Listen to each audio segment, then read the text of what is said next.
the biggest thing for you to improve on, stepping up and being a starter? I think everything. Playing the run, being started to run.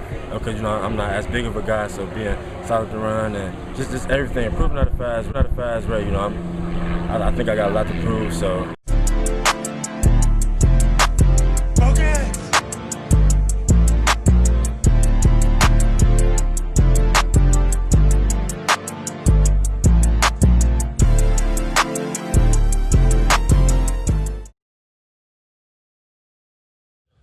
What's going on, everybody? Welcome to the After Effect Podcast.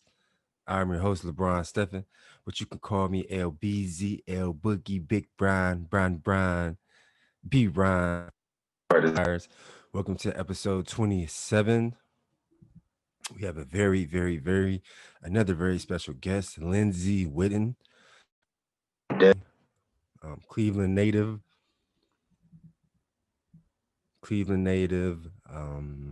Played together at Cleveland Glenville High School together. Went on to play football at the University of Connecticut. Got his bachelor's degree there. Played a little while, right? And this stuff is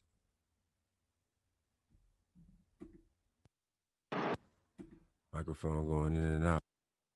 Yeah, and then he went back to school, got his master's, I believe, in teaching, education, then got his administration. Now it's a full-blown flip homes, I bought land, so super excited to have him on to give us that game and that knowledge. So just send him the link. Yeah, just waiting for him to jump on. There you go. What's up, bro? How you doing? I'm blessed, man. How you doing today? Pretty good, bro. Hey, I appreciate you carving out some time. I know you're super busy, dog. Oh, you good, man. My Wi-Fi was acting up in this hotel, so I had to do it on my phone. I would like to do it on my computer, but okay, yeah, no doubt. I got you, man. Well, I call this the After Effect podcast, and it's my thinking that us as athletes, we got 20 plus years of experience, and I think that we all have an after effect, an aftershock of our athletic journey, and this is just a platform for us to kind of tell our stories, relive some good and not so good moments, and kind of try to push the culture forward. Oh, for sure, man. It's dope what you're doing, man. It's pretty dope. Yeah, definitely. I appreciate you, man. But I always felt like we were more than athletes. So before I dive into your childhood, let's just talk some current events, bro. I know it's an early prediction, but who do you have winning the Super Bowl this year and why? Man, that's a tough one. I got it between the Chiefs and the Bucks. Yeah. I'm liking the Bucks, man. Antonio Brown. Yeah, they just got him. Yes, that piece is gonna be ugly, man. I had Russell Wilson them up there before that move they just made with So they Brady putting together the Avengers over there, man. That's gonna be I know, bro. I know. I just read on SportsCenter that Antonio Brown signed his deal tomorrow, so this is gonna be crazy to see. Antonio Brown back with Tom Brady, TB12. Hopefully he don't mess it up this time. Random fact, man. That was my roommate. Antonio Brown was my roommate my rookie year. When you was with the Steelers? Yeah, man. Oh, for real? Him, me, and Doug Worthington, Ohio State, we was like that. So okay, I remember Doug. Antonio Brown, how his career transpired, man. I'm rooting for dude, man. Right. He's still super talented as well. I hope he could just get the mental piece together. I would say the same thing. The Chiefs just added Le'Veon Bell as well. It seems like they got a bunch of talent too. So I think it would definitely probably be the Bucs and the Chiefs. Now I would love to see the Browns and the Chiefs in the AFC Championship, but we from Cleveland, so that's kind of wishful thinking. Yeah, that's a long shot. Hey, listen, my outside pick is the Patriots, man. Never sleep on the Patriots. You think Cam can take him there? I'm loving Cam, man. I'm rooting for Cam, man. He doing his thing out there, man. He proving a lot of people wrong, man. I think so, yeah, and especially they're dark horse for sure. Yeah, definitely, and it's a mad Cam too, because nobody gave him a shot. He went months nobody signed him for a couple months, and then he got underpaid, and he 10 years in the league. Yeah. Yeah. That's a whole other conversation, man, on how that transpired. You know the politics of that. So true, man. Yeah, definitely, man. Next question, man. How have you grown mentally, spiritually, physically in the last 8 months? Right. In our 32 years of existence, 2020 has been the weirdest year. We've never been through a pandemic. of this magnitude. So how have you grown in the last 8 months, and especially with the racial injustices and Kobe dying and Breonna Taylor, and just all these different things that us as Black men, we've been dealing with our whole life, right?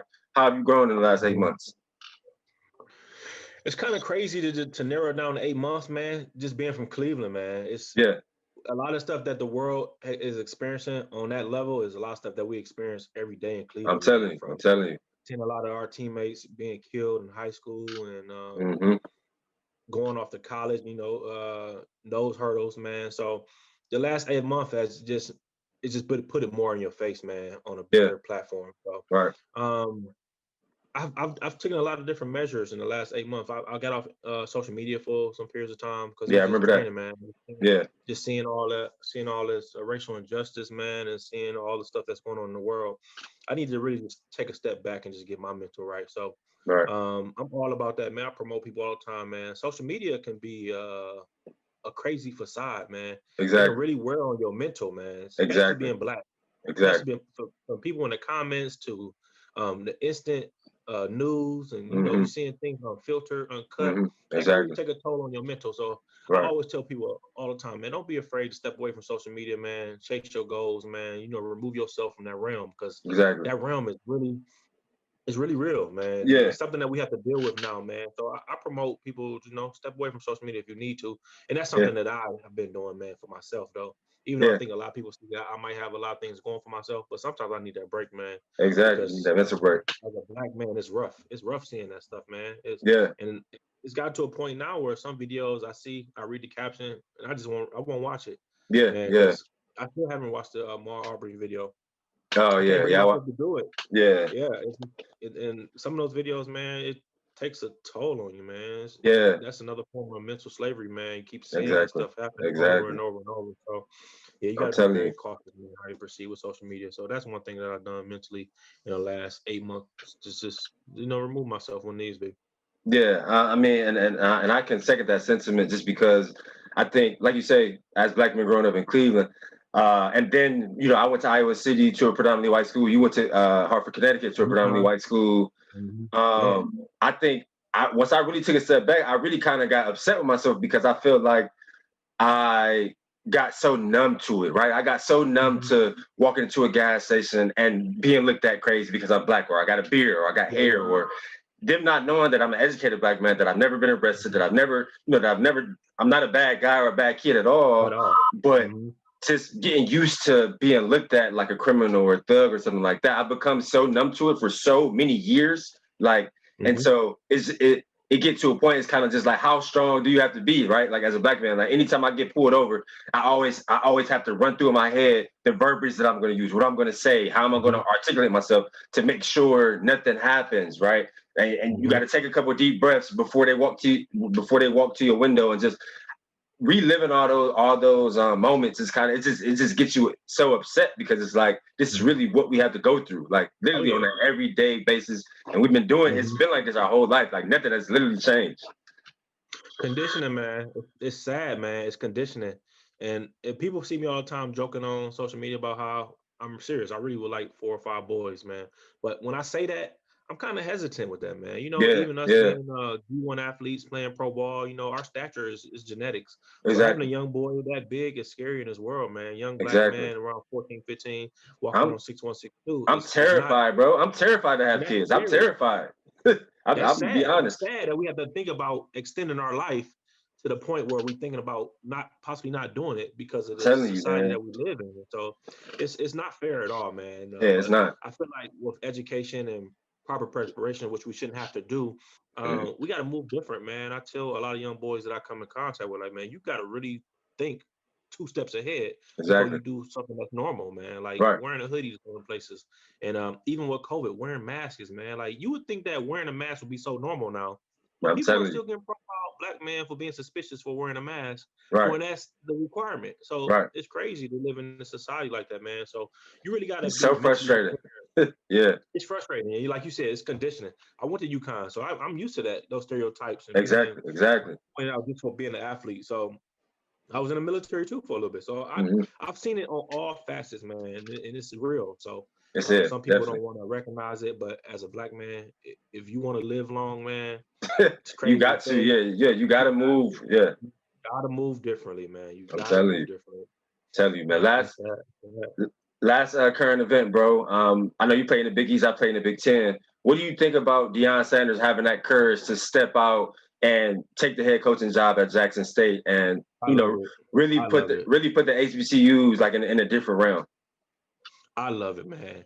And I feel like, not even thinking on the surface level, below the surface, beyond him being a name and bringing in big athletes, big time stars, I feel like this is the way that we can combat social injustice. I feel like this is the way we can combat racism, man. Like, I'm telling you, because a lot of these big white schools that's getting our kids, and mistreating them and not really giving them the NCAA up, not paying these kids, man. That's a whole other topic in itself. I feel like Dion is taking a huge step forth and bringing back our power, one of the powers we do have. Exactly. And that's athletics. Exactly. That's athletics. Just like LeBron, he's using his platform to bring awareness to all these social injustice. So I feel like Dion doing that, man, is Mikey Williams. I seen him say something about possibly going to a black school. HBCU, yeah, I saw that. That's culture shifting, man. And, it's so big. It's so big. It's huge. It's huge, and we needed that. And we got to get creative now, because Martian ain't doing it, man. Right, it's not. Is not doing it. So we got to get creative and use our powers together, man. And what Dion is doing is definitely going to be for us, man. Because having art, we are the creators, man. Right, we're the culture. Are the ones who controls the sports, man. Everything. There'll never be another LeBron James outside of our race, man. And we got to use our athleticism and our abilities to use that for us to move forward, man. It's sad to say that we have to do that, but we need to do that. So Dion is definitely doing something groundbreaking, man. Exactly. I appreciate him for it. Right, man. Definitely, man. Me too. One thing that I noticed, bro, like especially I lived in Atlanta for 6 years.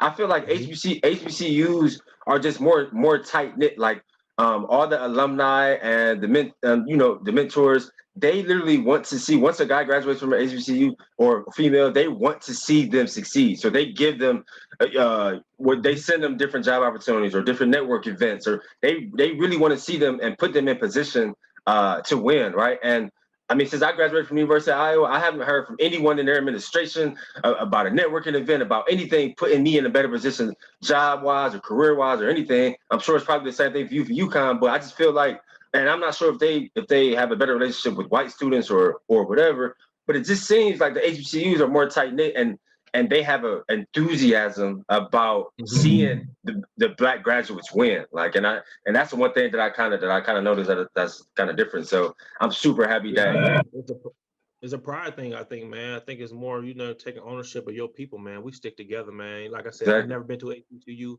for undergrad. I actually did my PhD at Hampton University. I saw that.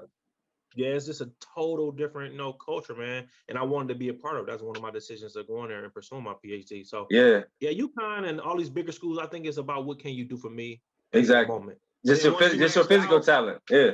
And yes, your physical talents, once it's maxed out and your scholarship is done, I've seen a lot of people get messed over because they may have went to the draft early and didn't work out. They want to go back to college. And it's like, well, you ain't on scholarship no more. Exactly. And they don't give you that luxury, man. So, exactly. I think we have to, moving forward, as high school athletes go to these bigger schools, we have to be able to negotiate more too. Exactly. That we bring more stuff to the table. Yeah, you got to give us more than what they're giving us, man. Some people see us go to school for free, get our books for free, but that's not enough, man. We're making these people millions of dollars. I'm telling you, every year off our likeness. So, like I said, I'm all for HBCUs, man. I could only imagine how the alumni are for people that look like them, man. Especially people in position already, they want to see us win. Exactly. And some people frown upon that, because a lot of people in other races and other cultures, they look out for their people. That's what they do. What they look like. Exactly. But we get frowned at for doing that. So it should be more. It should be more of a it should be normalized. Exactly. I agree. People that look like them, man. So for facts. So I'm hoping that this wave goes, what Dion is doing, it pushes it forward. I hope it's not nothing he's gonna do for a few years. I really hope he just shift the culture, man. Yeah, ride it out. Yeah, to get them top stars there, and just imagine the Big Ten and Big East, all those stars playing the HBCUs. Going there. Yeah, it's crazy, bro. Teams on TV. I'll tell those you. where the draft is coming from, the top 10 picks. Man, that's gonna be wild, man. It's gonna be. Yeah, I can't wait to see it, man. I interviewed 2 former DBs last week. Donnie Fletcher, he went to the Ville, you know Donnie, and Jordan Maven as well. He's from Cleveland as well. He was in Nordonia. And I asked him that question, like, man, Dion Sanders walk into your living room at 17 and say, hey, I want you in my defensive backfield. They like, man, they signing hands down. You could be at Jackson State, you could be at Appalachian State, you could be wherever Dion at, I'm going. Because he bringing it, man. Exactly. Dion is always a household name still, and people weren't even born when he was playing. Still, Dion gonna bring that flash, man. He got new uniforms coming, new design. He gonna let you be you. He gonna let you be you, and still be polished, but still be a good player and student. So yeah, I'm excited to see it, man. Yeah, so let's dive into your childhood, man. I know you know we grew up in the 90s. You know, it's 2020 now. It's way different. We didn't have internet. We didn't have camera phones. We didn't have YouTube. We used to really play outside all day and interact with each other. So just try to relive your childhood. Who did you have any influences or mentors growing up who kind of showed you the way and kind of kept you on a straight and narrow? Oh yeah, well, one of my biggest influences, my granddad, who actually raised me, man. So I was adopted, me and my sister. So he raised me. He was very old school, very strict, man. In the house before the lights come on. So it was kind of rough growing up, but as I applaud him for that, man. Growing up, man, he was strict. He was very strict. So and it definitely shows now in my life, man. Things I've been able to accomplish, man, from entrepreneurship to real estate, and to starting companies, man, from raising my daughter. So it's been a blessing, man, to look back on it. Another person that was very influential in my life was my cousin Jeff. He was actually the first person in my family to play in the NFL. So as a little kid, man, I was like, man, Uncle Jeff, man, cars, nice house. I'm like, man, that's what I want to live like. So I always tell people, your kids are a product of their environment. So my granddad and my cousin Jeff was the most influential in my environment. And with my granddad being so strict, as a kid, I kind of pushed back a little bit. But that definitely got me on the straight and narrow. And then seeing my cousin Jeff from a distance doing things how he traveling, he fun with his kids, man, riding four-wheelers. I remember all those things, and that was impactful to my life, man. And that's what I aspired to attain and to better, man. Just knowing that outside of Cleveland is more. It's more to do, Oh yeah, it's more to do. I feel like a lot of people in Cleveland, man, get stuck in Cleveland, man, because just the local mentality. Yeah, they don't. I know a lot of people in Cleveland who never flown before, who never been to the beach. Me too. Same here. Seen the mountain before, seen the out before, and that type of stuff blow their mind, man. Just to be able to experience it if they could before their short time on this earth. So, I definitely applaud my granddad, my cousin Jeff, man, and they definitely was like 2 very influential people in my life to make me want to just to be more and to do more, man. That's dope that you had an older cousin, that was able to kind of show you the way. For me, I didn't really have anyone in my family. I used to look up to my uncle in a major way, my real uncle, my mom's brother. But he ended up, going to jail in like 1997 when I was like 8. He did 12 years. He ended up being into some bad things that I didn't know about being young. But I just remember Desmond Howard actually went to my elementary school. So I remember he came back. He came back after the Green Bay Packers won the Super Bowl in like 1997, I believe. And he had won the Heisman at Michigan. He came back and just talked to us. And I remember, like, from that day, I had just started to play football, and I just like a light switch hit on. Like, man, if somebody can do it, and like from the exact place that I'm from, walk the same streets that I walk, like I can do it too. And so that's when I really was like, okay, man, I'm gonna really take this football thing serious. I'm gonna take my academics serious. If I make it to the NFL, I'm at least playing the Big Ten. And I was eventually able to do that. But people don't really understand how big just seeing someone that you know or that's in close proximity do it, like how much that can motivate a kid, whether you 7, 8, 9 years old. So yeah, man, it's dope that you had that cousin. I didn't know Desmond. Obviously, he talked to us for 20 minutes, but just that small increment of time really put a battery in my back as a young kid. Yeah, change your life, man. And I'm always about, I'm a new parent. My daughter's 3 though, but I've understand how important putting kids in a healthy environment is, man. So expose them to the right types of music, right types of different activities, man. You can change a kid's life, man, and what they want to become and what they want to obtain in life, man. So if you put them around people that ain't doing good, 9 times out of 10, that's what it's about to be. Exactly. You put them around people speaking a lot of Ebonics, that's how they're gonna talk. So Exactly. you got to expose your kids to where you want them to go, man.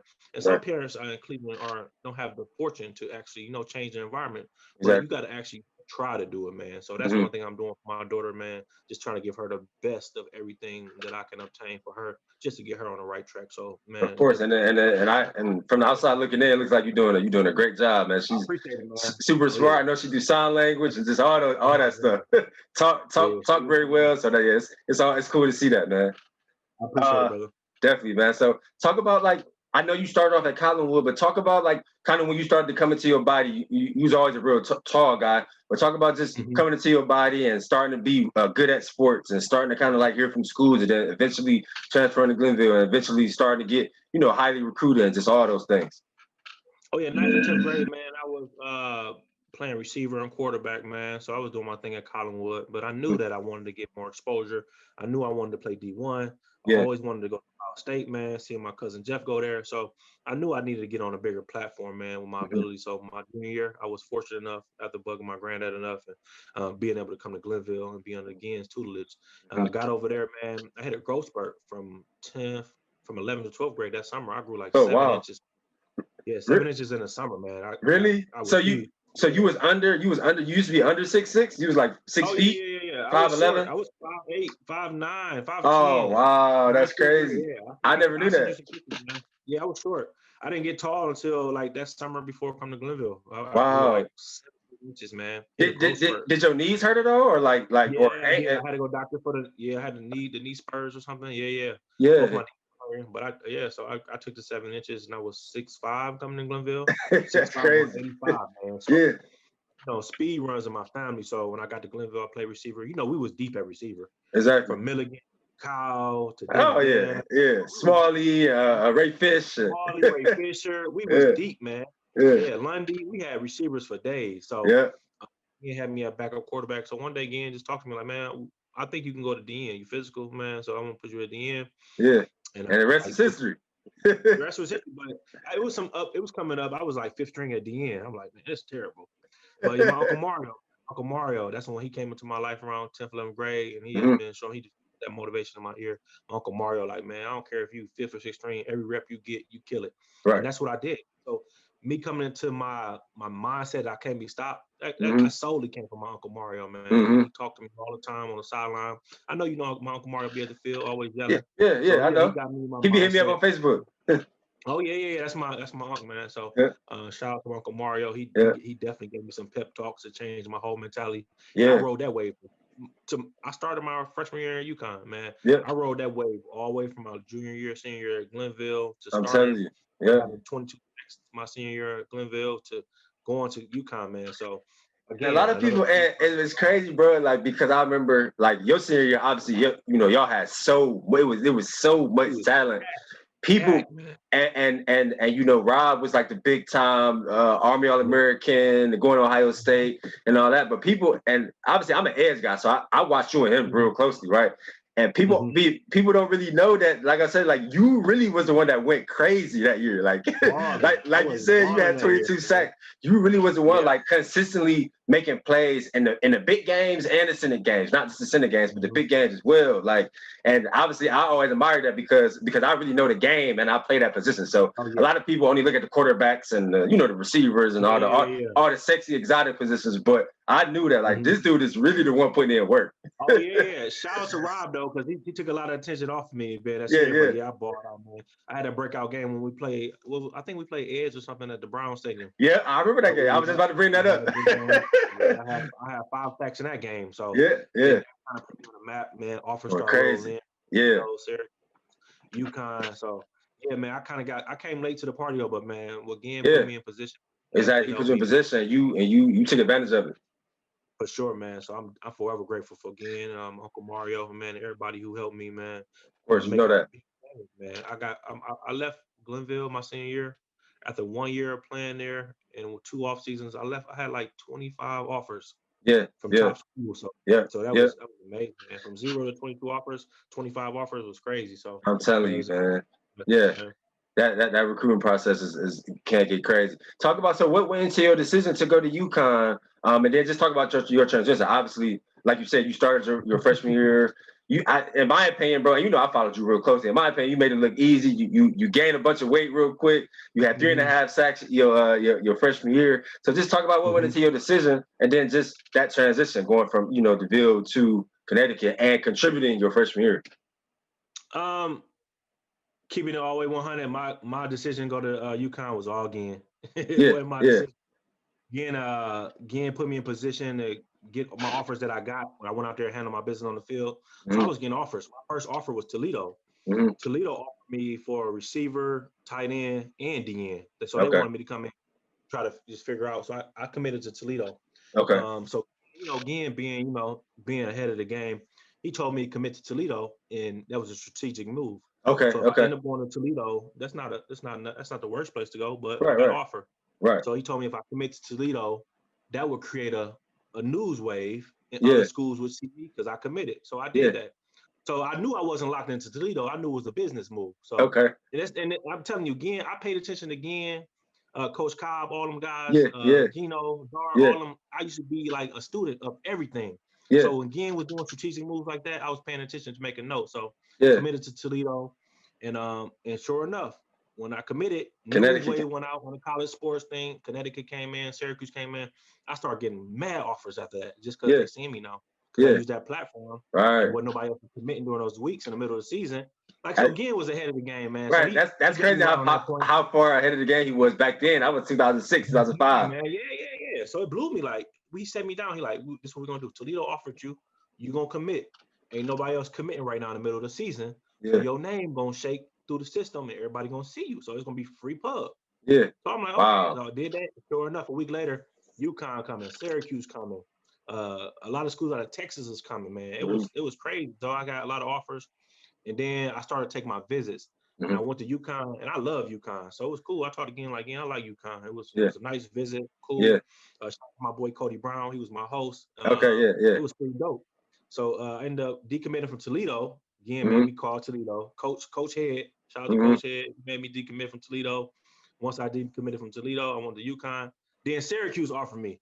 I'm like, I want to go to Syracuse. Like, man, if you decommit from one more school, I ain't never talk to you again. Oh, man. That's how she wrote, man. Okay. So I had to go to UConn. Yeah, and then talk about that summer 2006. Because I remember, summer 2006. Because I remember when you left, and I remember just when you came back from June to December after the season, and you came to the Ville to work out, and I remember working out with you. Man, you had put on like 35 pounds. Like I'm talking about, you was a big dog. Like, and I was like, wow. I'm looking at you like, wow. Like, I was on it. I was blessed with the opportunity, man. I graduated from Glenville. We had a graduation at Cleveland State. I think it was on the 29th. I flew to UConn on the 30th. The next day, The next day I was out. I enrolled early down there for summer school. I got there so fast, I didn't even have a cover for my bed that night, my first night at UConn. Wow. I ain't had no cover, no straight pillow. To the ground. But I was on it, man. Yeah, Cleveland, man. Cleveland crazy. I was just motivated to get up out of here, man. Yeah, you know that. I said, as soon as I'm getting an opportunity, I'm going to UConn full scholarship. I'm out of here. So I left. That was just in my pedigree and work ethic, man. I was ready. But I ain't gonna lie, that first workout at UConn, I got to the top of the stadium with that blue steel on my back. Shout out to Coach Martin, man. It's different. But man, I had to reconsider. I said, do I even like football like this? College workouts. Them college workouts, people don't understand, man. It's different. Oh my goodness. We had to carry a 15-pound blue seal up these stadiums, man, 15 times. And I had to reconsider if I wanted to play football, man. But I was like, man, I'm ready to go home. But I made it through that first week with Coach Martin, man. And man, I went from 185 at Glenville my senior year to when I went to the NFL Combine, I was 265. Okay, yeah. 275, and I dropped 10 from there. So I'll be between 275 to 265, man. Okay. That was solid. So yeah, shout out to Coach Martin, man. Rest in peace, Coach Martin. He worked his hand with me, man. Definitely. They used to make me come in there and eat in front of them because they wanted me to put that work in, and they did that, man. So I appreciate them as well. Definitely, man. I followed your whole career, man. You had good seasons every year with the 9-ball on. Talk about your senior year, man, and having 11.5 sacks. I think you was like top 10 in the country. 13 tackles for loss. I mean, being an edge guy. I could really, I really value that kind of work. So talk about that season, and then talk about your draft process, because I know that after having a senior year like that, any type of edge guy, you went to the combine, you think you're going to get drafted. Oh yeah. So talk about any moments that stood out to you having that great senior year, and then just the draft process, and how'd you handle it mentally, when you didn't get drafted. Senior year was crazy, man. I started off the senior year. We played against Ohio University. I remember like yesterday, all my family was there. So my family, that was like I had like 20 family members there. I had to get tickets from everybody. Yeah. I had 5 and 4.5 sacks in that game. Yeah. To start off the year. So the first 4 weeks of the season, I had like 8 sacks in the first 4 weeks of the season. Yeah. But then, man, just like this pandemic, they had the bird flu that year. Okay. I don't know if you remember the bird flu. I had caught the swine flu or something. I caught that week 6 of my senior season. Oh, wow. I mean, I lost about 22 pounds in a few days. And I was in the hospital, man. I was down bad. I had no energy. I had nothing. And after I caught that, I still played in that game, man. Somehow, I don't know how I played in that game, but I played in that game with the swine flu. Oh, I never knew that. Yeah, they got me hydrated enough. And after that, my season kind of just fluctuated, man. It went up and down, man. I never really gained that weight until after the season. So, but I had a lot of projections, man. I was projected to go second, third round. I had a lot of agents round. So it was a heck of an experience, man. Once in a lifetime experience. And once I got towards the end of my season, it was kind of hit or miss. I really didn't know which way it was going to go. I definitely didn't think I would get drafted. I don't know what the rumblings was behind closed doors, but I got my speculations, but it was what it was. I didn't get drafted. I had a draft party and whatnot, man. So and when I went undrafted, I remember the last pick of the draft, they asked her about Mr. Irrelevant, the last pick. They're like, who do y'all think gonna be Mr. Irrelevant, the last pick? Like 2 or 3 of the announcers said my name. Like, man, I think this kid Lindsey Witten gonna get drafted, man. Wow. Oh man, I know you would never forget that. Oh wow. I never forget it. So it lit a different type of fire in me, but I was hurt, man. I can't even lie, I was hurt. Growing up as a kid, seeing my uncle in the NFL, inspired and beat. It was definitely. You want to hear your name called. Oh, you definitely do. So then I got the opportunity to play with the Steelers, and then I got on with the Giants, and I went to Canada. So I did have my nice little run, man. Made a few dollars, and man, put that stuff and invested into what I'm doing now. But I would be lying to say that I wasn't torn down and hurt, man. But it was definitely one of my lows, man. I definitely took that. I took that low, and I let it never happen again. So and I tell a lot of kids growing up who are aspiring to be NFL, NBA, any other sport, don't let that be the ultimate of your reality of your success, man. Don't let nobody determine how good or great you can be. Always push hard, no matter what. If somebody tell you ain't good enough, keep working, man. And I see a lot of people who went through similar experiences that I went through that still haven't shook back. Right, so, I know. Yeah, so that was kind of hurtful to me, man. I had to really, go back and look deep at myself and figure out, hey, listen, you still good, man. There's still opportunities out here, man. So I took that football work ethic and put it into real estate, man. So I'm doing a real estate game now, man. So I just try to take that fire and put it somewhere else, man. It's been working out pretty well for me. So that was my senior year. Yeah, definitely. And I can second that sentiment. Like I was in the draft the next year, and I didn't get picked up, and it took me a while. It took me a while to figure out what I wanted to do. Like you say, just you got to reevaluate, refocus, shift that energy to something else, to whatever else you want to do. So talk about before you got into real estate. Where did like the goal shaking come from for you to go to Cleveland State and get your master's education? Then, like you said earlier, go to Hampton and get your doctorate in administration. Where did the wanting for more education come from? My granddad, solely. My granddad started, whether it was football, whether I was trying to play basketball, when I got cut in Muni League, when I was playing with the Sims. My first year, I got cut as Sims Raiders. And my granddad always was in the back of my head, like, listen, man, get that paperwork. Can't nobody take that from you, man. When you get that piece of paper with your name on it, that's yours forever. So I've always been in the back of my mind. And he always taught me to actually use sports as a vehicle. So use sports as a vehicle to get where you want to go ultimately. Don't put all your eggs sports and then you miss out on everything else for driving sports. So being able to play football in college was a plus, but being able to get my degree free of charge was actually another plus. So you control that destination. He's always telling me you control your educational destination. So if you're gonna go to college for free, make sure you can control getting your degree, because football is somebody else's decision and with somebody else's opinion, Right. whether you're good enough in the NFL or not, and you Right. make the best of the opportunity they give you. So I always had that in the back of my head. So once I went to the NFL and I did make some money, I used that money to pay for my master's degree.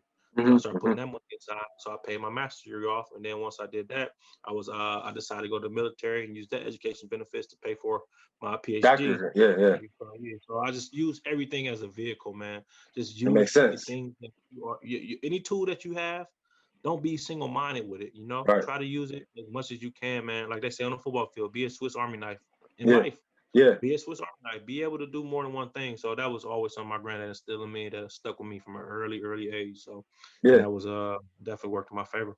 That's dope. So did you always know, like you said, you used the NFL money to pay for your master's, you used the military money to pay for your doctorate. Did you always know, even after getting all those degrees, that you were going to use those degrees and the money you made to eventually get into real estate as well? Or was that like you always knew that? So that's because that reminds me of kind of like a futuristic mindset. Yeah, I didn't know that at all. Okay. I never really thought about real estate. I started thinking about real estate when I started to start working on my first property that I bought in 2017.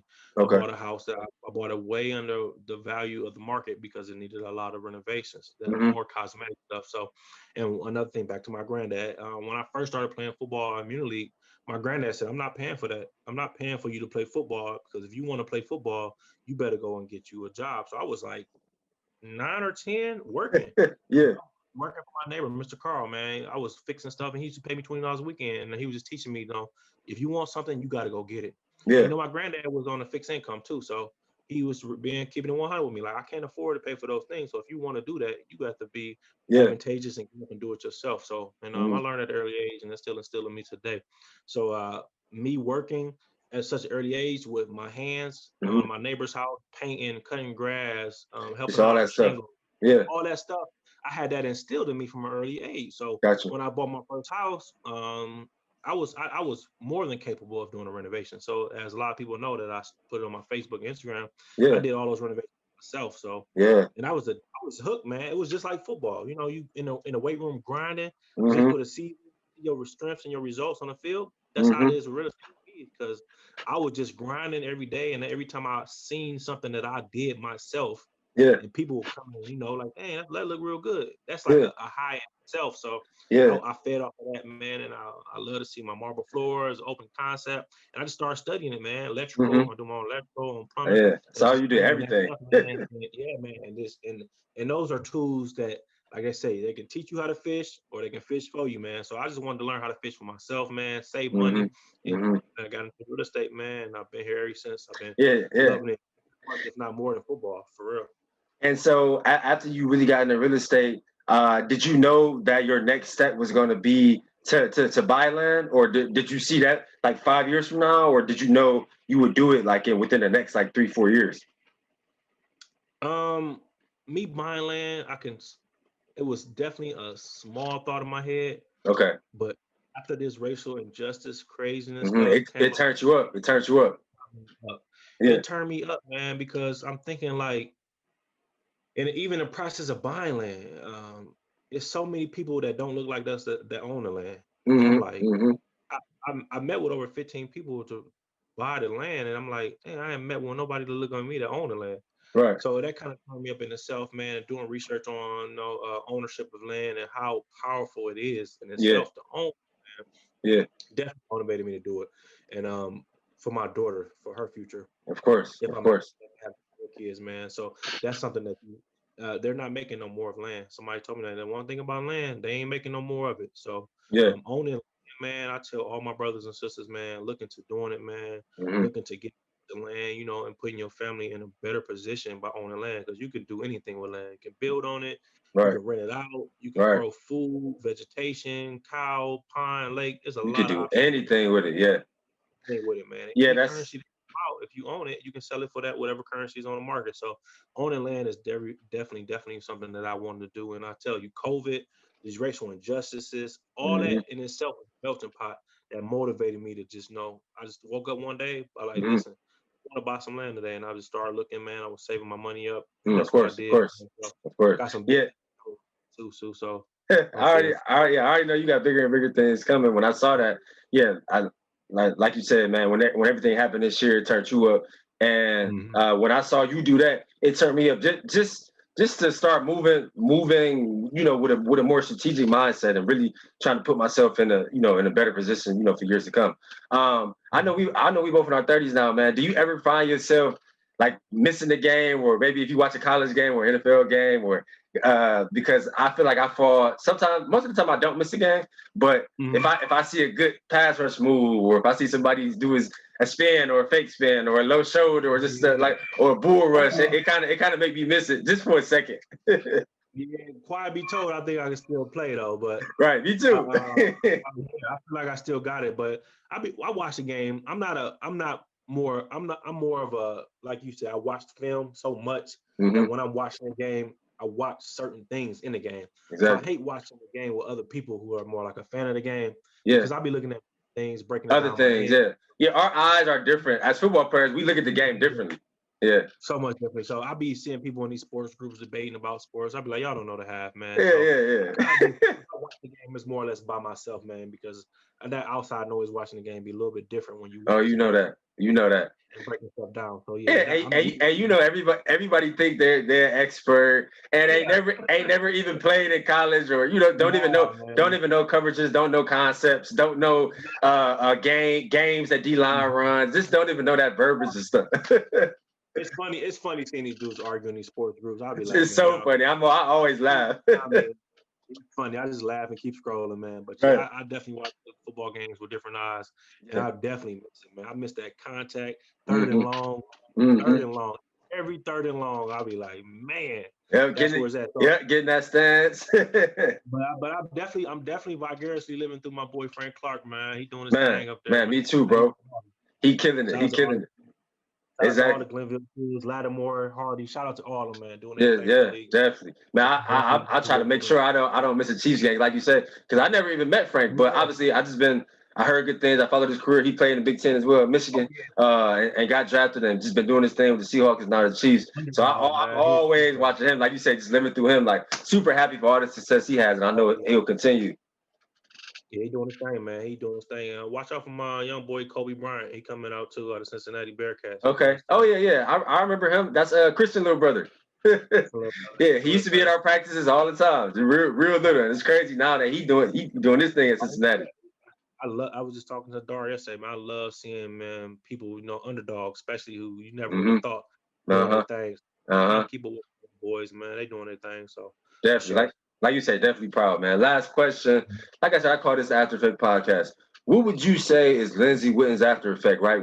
All the 20 plus years of athletic experience, the journey, the wins, the losses, the injuries, the failures, the successes.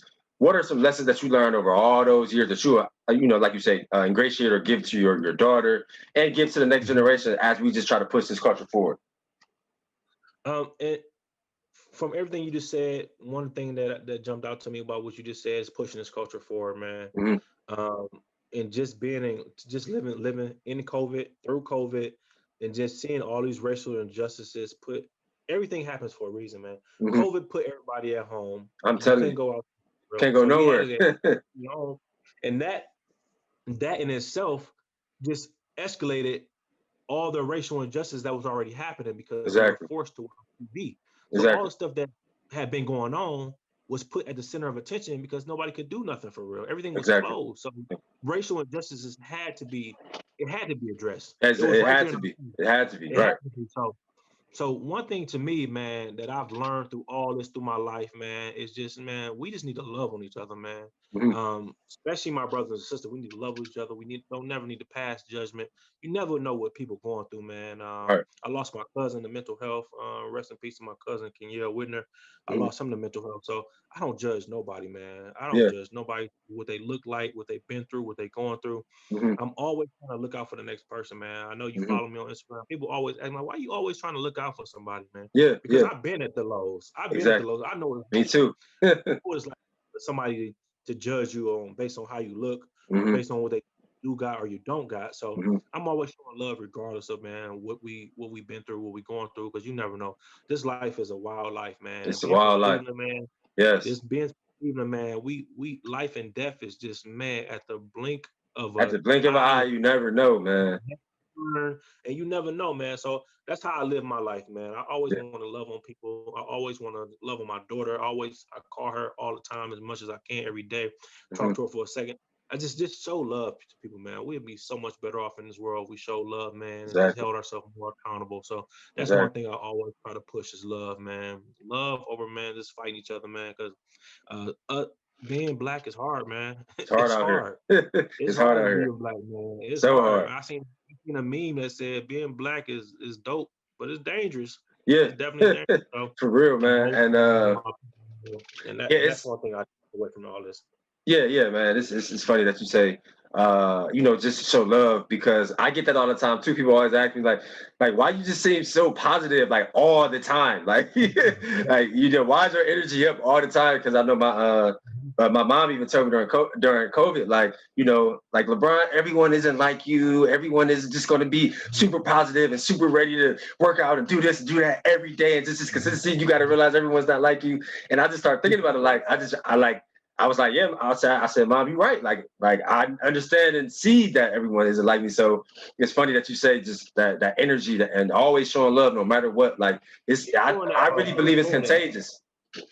It's contagious. Keep doing it, man. Yeah. And the crazy part about it is people can find negativity in that too. They're like, you think you're perfect. I'm not perfect, but I'm not going to let it affect me. Like, exactly. People want to see you fail sometimes, and it's crazy, man. People can get you being positive as in you think you're perfect. No, I don't think I'm perfect. Exactly. I ain't gonna let this hold me down because life is short, man. Yeah, we all got flaws. We got worse problems than us. So we gotta take what we can. If you have a chance to correct your problem or your issue the next day, you're blessed. Exactly. Because you got the opportunity to fight for another chance. And some people don't get the opportunities because people this morning who made plans for the night didn't make them. Some people didn't make it to the plan tonight. So you got to be able to live in the moment, man. Appreciate everybody around you. Love on your folks, man, and push forward. So that's one thing that I'll hang my hat on, man. Show love. Yeah. Because, man, Cleveland definitely taught us about life, man, and it's rough. You know it is rough. I tell guys all the time, especially being from Cleveland, like you never know when you will get chosen. It don't matter who you are. Don't matter who you are. It don't matter what you've done. You never know when you will get chosen. You know what I mean. So you got to kind of be ready for it, but also just live your life abundantly, right? And so that's why I'm a positive guy no matter what. I would be lying if I said that I didn't get upset about some things or if I didn't get down on myself at certain times. I think that's just a part of life, just growing in adulthood. But for the most part, always showing love, always positive, and I'm continuing to be that way. And I can appreciate you showing love as well. And that's actually all I had, bro. But something that I've been trying to pride myself for in this year 2020, like you say, it's been super weird. People have been passing, racial injustice, all that. So I've been trying to pride myself on giving flowers while we still here. So I just want to tell you, face up, man to man, that I'm super proud of everything you've done, all the degrees, all the football accolades. I've been following you since we was youngest, since we was 16. So I want to tell you, face up, man, that I'm proud of you. Keep going, keep killing it in the real estate game. Keep being an amazing father to your daughter. Keep buying land. Just keep elevating, bro. I want to tell you that, face up, and give you that love and give you the flowers while you're still here, bro. Much love to you too, man. Meet you at the top, man. Thank you, man. In our respective lanes, man. You ever need me, hit me up, man. You definitely, you know it. Oh yeah, you know it, bro. So I appreciate you carving out the time. Happy Sunday, bro, and have a good day. And we'll be in touch. I'll be in town next weekend. I get in town on Thursday. I'm not sure when you're leaving. I'll be here, man. Yeah, let me have your AirPods for you, man. Hit me up, man. Let's link. Yeah. I'll grab it. Yep. Definitely. I'll hit you as soon as I get there. Man. All right, man. All right, enjoy the game, bro. All right, bro. Peace. Man. Yes, sir. Peace, bro. Yeah, so take another couple of deep breaths. I just thought that was an amazing episode with Lindsey. He renovated and did all his renovations for a house in Atlanta, sold it for triple what he bought it for a couple of years ago, and now he bought a bunch of acres out in Beverly Hills, California. Just full-blown entrepreneur, but also extremely educated with his bachelor's and his master's and his doctorate degree. And so just so happy to be able to cultivate that relationship, over the last, 13, 14 years. Happy that he was able to carve out some time. So again, I appreciate you all for listening and watching episode 27. Like I said in the past episode, we're working on our Patreon account. We just need give me a few more weeks for that. And about to start ordering some merch as well for the podcast. Hoping that you guys really enjoy this kind of content. And yeah, until next time, peace.